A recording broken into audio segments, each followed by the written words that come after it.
বর্তমানে বাংলাদেশ একটি রাজনৈতিক সংকটের মধ্য দিয়ে সামনে অগ্রসর হচ্ছে।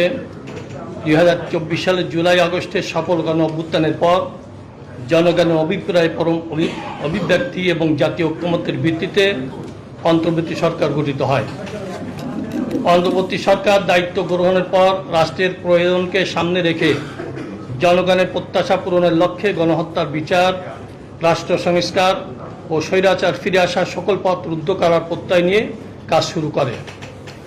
গঠিত হয় বিভিন্ন সংস্কার কমিশনগুলোর সুপারিশের ভিত্তিতে জাতীয় ঐক্যমত্য কমিশন 166 প্রস্তাবের ভিত্তিতে রাজনৈতিক দলসমূহের সাথে আলোচনা মিলিত হন।